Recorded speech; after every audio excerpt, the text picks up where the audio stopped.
اس کا مطلب ہے کہ ذاکر نائک صاحب پاکستان کے اندر اس لیے پہنچے ہیں کہ ان کی سربراہی میں، ان کی سرکردگی میں جو ہے وہ ایک مسلم امہ کا الائنس بنایا جائے۔ اب مسلم امہ کا الائنس میں یہ سوچ رہی ہوں کہ ابھی تک کیوں نہیں بنا؟ اچھا، جب وہ یہ اس نیٹو الائنس کی بات کر رہے ہیں تو کیا ان کو نہیں پتا کہ یہ جو الائنس ہے اس کے اندر کتنے پاورفل کنٹریز دنیا کے شامل ہیں؟ اچھا دیکھیں کہاں پہ جا کے وہ کہہ رہے ہیں کہ ایک ایسا الائنس بنائیں جو کنٹری، جو لوگ اسی الائنس سے پیسے لیتے ہیں، آئی ایم ایف سے پیسے لینے والے، آئی ایم ایف کے سے قرض لینے والوں کو آپ کہہ رہے ہیں وہ الائنس بنا دیں۔ پہنے ہو کی رہا ہے؟ ذاکر نائک صاحب کو ذرا سوچنا چاہیے تھا کہ آپ کن کنٹریز کو کہہ رہے ہیں کہ آپ الائنس بنائیں ان کی۔ بنگلہ دیش کی آرمی کو بھی انڈیا کی انویسٹمنٹ چاہیے ہی چاہیے۔ وہ تو پہلے بھی کر رہے ہیں اور مزید بھی کریں گے۔ تو پھر انڈیا کے خلاف نعرے کیوں لگائے تھے، جس کا انڈیا کو آپ کو دیکھے بڑا دکھ ہے کہ بھائی ہم نے ان کو پالا، ہم نے ان کو ہر چیز دی، ویزا دیے، ان کے اوپر اتنی ہم نے جو ہے نوازشیں کی، اور بدلے میں انہوں نے انڈیا کے خلاف نعرے لگائے، بدلے میں انہوں نے غداری کے نعرے لگائے۔ جس طرح ایک چھوٹے سے بچے کو والدین پالتے ہیں تو کل کو والدین کے سامنے اٹھ کے کھڑا ہو جائے تو والدین برداشت کریں گے، وہ تو اس کو دیس نکالا دیں گے، اس کو گھر سے نکال دیں گے۔ تو اب انڈیا بھی وہی ان کے ساتھ کر رہا ہے، ان کو اپنی اوقات پہ لا رہا ہے۔ دوستو مجھے ایک چیز کی سمجھ نہیں آ رہی، مسلمانوں کو بڑا شوق ہے کہ ورلڈ وار 3 ہو۔ بھائی کیوں ورلڈ وار 3 ہو؟ ہر بندہ ایک ہی بات کہہ رہا ہے جی ورلڈ وار 3 ہونے والی ہے، ورلڈ وار 3 ہونے والی ہے۔ بھائی کیسے ہوگی ورلڈ وار 3؟ کیسے ہوئی تھی ورلڈ وار 2؟ ٹھیک ہے، کیا مسلمان as a block of power emerge کر رہے ہیں دنیا میں جو ورلڈ وار 3 آپ نے کرنی ہے یا ہوگی؟ کیا ہے مسلمانوں کو کے پاس لڑنے کے لیے؟ کسی کے پاس نیوکلیر ویپنز ہیں، کسی کے پاس انٹر کانٹیننٹل بیلسٹک میزائل ہیں، کسی کے پاس ایسا کچھ ہے جس سے وہ اس ملک کو ٹارگٹ کر سکتے ہیں جس کو وہ کرنا چاہتے ہیں؟ ایران نے کل میزائل حملے کیے ہیں، اسرائیل تک پہنچے ہیں، مشکل سے وہ کہیں پہ لگے ہوں گے۔ حملہ آپ نے کیسے کرنا ہے؟ ہر جس بندے کو دیکھو سوشل میڈیا پہ ورلڈ وار 3۔ بھائی ورلڈ وار 3 کی بات آپ کرتے ہیں، ذاکر نائک پاکستان کے وزیر اعظم سے مل رہا ہے، مجھے تو اس چیز کی شرم آ رہی ہے۔ گجب بےعزتی ہے۔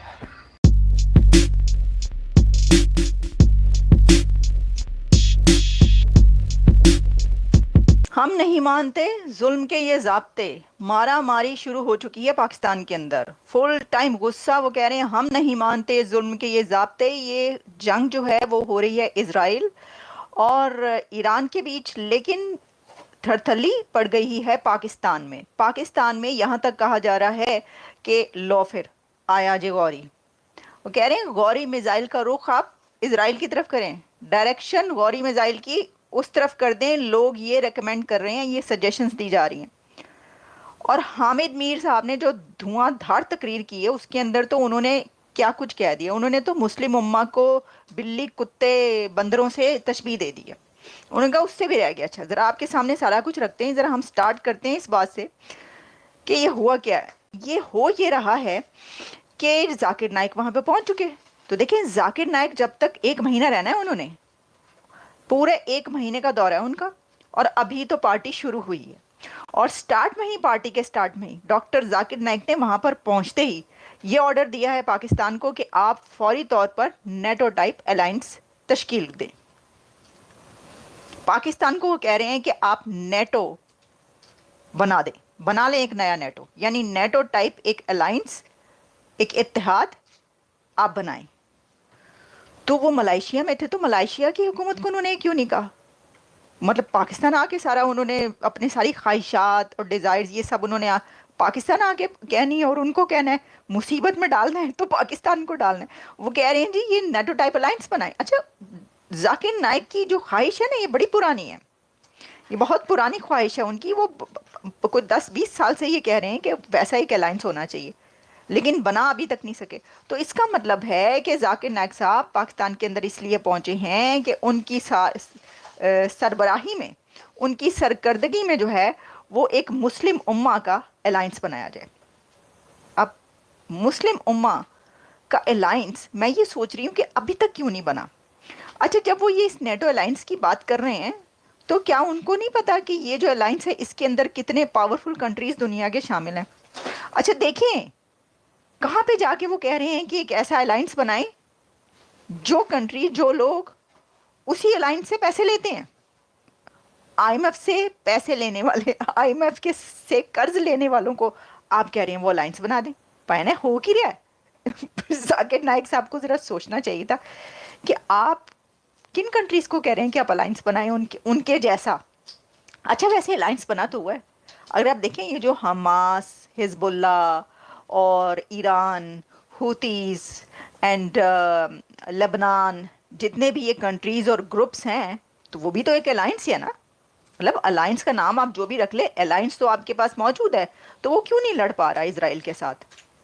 वो इजराइल से जीत क्यों नहीं पा रहा? मेरा तो सवाल ये है। तो बात ये है कि है तो अलायंस ही ना। आप उसका अच्छा पहले तो ये सोचें कि नेटो, आप नाम, चले नाम तो खैर कोई भी रखा जाएगा, ये जो पूरा एक अलायंस है जिसने मिलकर इजराइल के साथ ये जंग कर रहे हैं कितने अरसे से, तो ये क्यों नहीं जीत पा रहे? वो इसलिए नहीं जीत पा रहे क्योंकि इजराइल के पास एडवांस टेक्नोलॉजी है। ये अब वो दौर नहीं रहा कि जब आप सिर्फ बातों से जीतें, आप ये कहें जी लो जी फिर आया जी गौरी, नहीं नहीं नहीं, इंज कम नहीं होना पायन।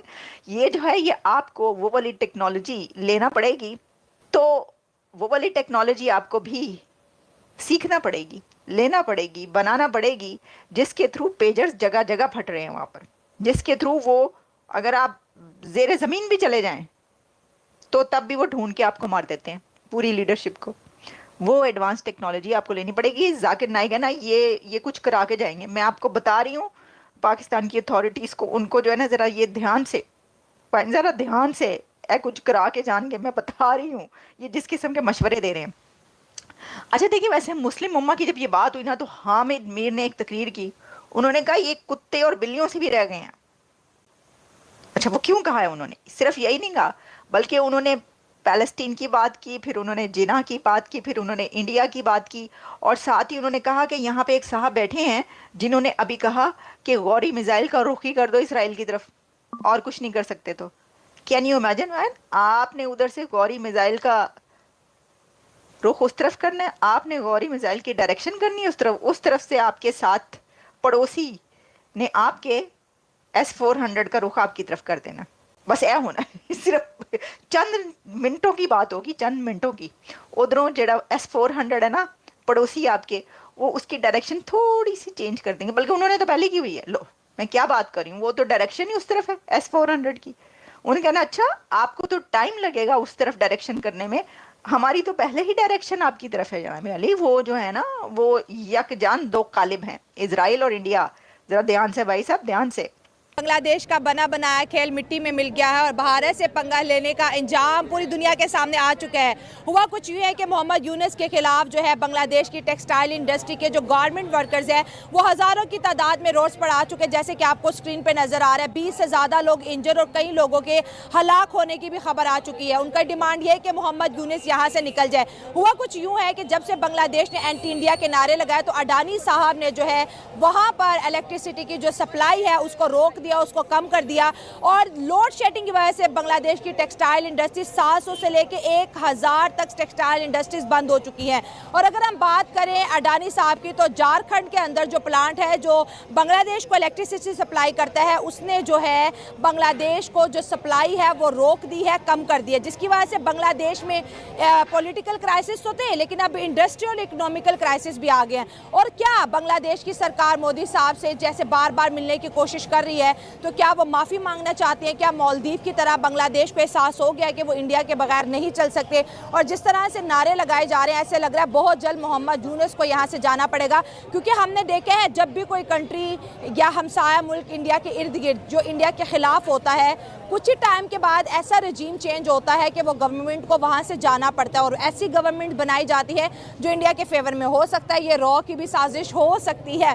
सवाम की तरफ बढ़ते हैं और जानते हैं उनकी राय। अब इंडिया जो है वो मजीद उनको तंग करेगा, और ये जो अभी शेख यूनुस साहब हैं, हाँ। इनको मजीद इनका जो तख्ता इक़्तिदार से इनको पलटा देंगे, हाँ, मजीद ये उसको लेके आएंगे, हाँ। जो इनके मफाद के लिए बेहतर होगा। मतलब इंडिया ऐसा करेगा कि बांग्लादेश के अंदर ऑटोमेटिकली वो गवर्नमेंट आ जाएगी जो इंडिया को सपोर्ट करेगी।